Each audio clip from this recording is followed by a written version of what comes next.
Olá, tudo bem? Eu me chamo Andréia Freitas, estou estagiando na Escola Tancredo de Almeida Neves e hoje eu vou estar ensinando para vocês o conteúdo de volume do cubo e do paralelepípedo. Vamos lá? Então, o volume é o espaço que é ocupado por alguma substância, ou pode ser a determinação de quanto eu posso preencher um objeto. É importante lembrar que o volume pode ser calculado para recipientes ou estruturas que tenham determinados formatos, como é o caso de cubos, paralelepípedos, pirâmides, entre outros sólidos geométricos. A gente também vê muito isso no nosso dia a dia, em caixas de água, recipientes de garrafas ou até mesmo em piscinas, onde a gente passa o nosso tempo de lazer. Mas antes de qualquer coisa, é muito importante termos em mente a conversão das unidades de medida do volume. Normalmente, o volume é dado por metro cúbico, que equivale a 1000 litros.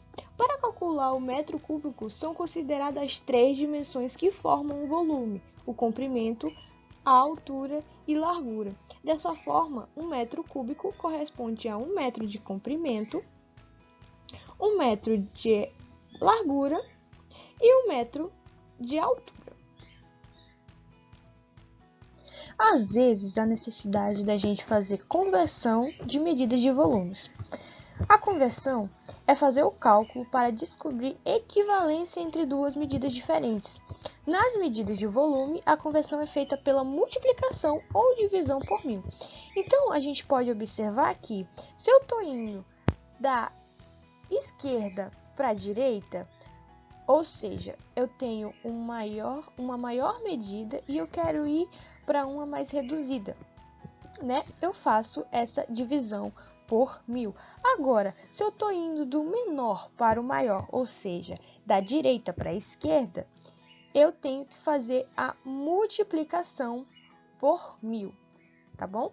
Então, toda vez que a gente se deparar com a conversão de medidas, a gente tem que recorrer a esse cálculo aí para estar fazendo o que a questão está pedindo para a gente. Agora vamos falar sobre o volume do cubo.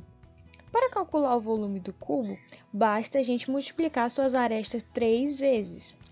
Lembrando uma coisa muito importante, que o cubo ele é formado por 6 faces quadrangulares, ou seja, 6 quadrados. Ele possui 12 arestas, ou seja, são os lados que compõem as minhas faces, e ele possui 8 vértices, que é o ponto de encontro entre as arestas. O volume do cubo é referente ao fato de que as arestas estão relacionadas com o comprimento, a largura e a profundidade da figura. Então, para calcular o volume, eu vou ter que multiplicar a aresta por ela mesma 3 vezes, ou seja, a ao cubo. Por isso, a nossa unidade de medida sempre vai ser ao cubo, metros cúbicos, centímetros cúbicos e enfim. Vamos dar um exemplo disso? Um cubo mágico possui uma aresta de 12 centímetros. Então, ele está me falando que esse meu lado, todos esses meu lado que compõem a face, possui uma medida de 12 centímetros. Então, vamos fazer o cálculo. Para isso, basta a gente multiplicar esse valor 3 vezes. Por quê? Porque é a medida do meu comprimento, da minha altura e da minha largura da figura. Então, 12 vezes 12 vezes 12 dá um total de 1.728 centímetros cúbicos. Lembrando que centímetros cúbicos é porque eu estou tratando de uma medida tridimensional. Então, por isso que fica centímetros cúbicos. Agora a gente vai falar sobre o volume do paralelepípedo. Para calcular o volume do paralelepípedo, devemos proceder da mesma forma que calculamos o volume do cubo. Ou seja, a gente vai fazer o produto entre a largura, o comprimento e a altura. Diferentemente do cubo, o paralelepípedo ele não tem faces iguais. Então, eu não posso pegar uma das minhas arestas e multiplicar por ela mesma para dar o resultado do volume do paralelepípedo. Eu vou mostrar um exemplo para vocês.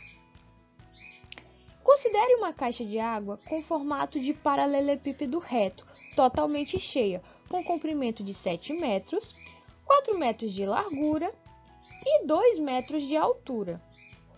Então, ele vai querer saber qual é o volume dessa caixa de água totalmente cheia. Ora, se temos que calcular o volume, vamos fazer o produto entre as medidas que a questão nos forneceu. O produto vai ser os 7 metros de comprimento, vezes os 4 metros de largura, vezes os 2 metros de altura. Isso me dá um total de 56 metros cúbicos. Tá bom? Então é isso, eu espero ter ajudado vocês na compreensão do conteúdo e até a próxima!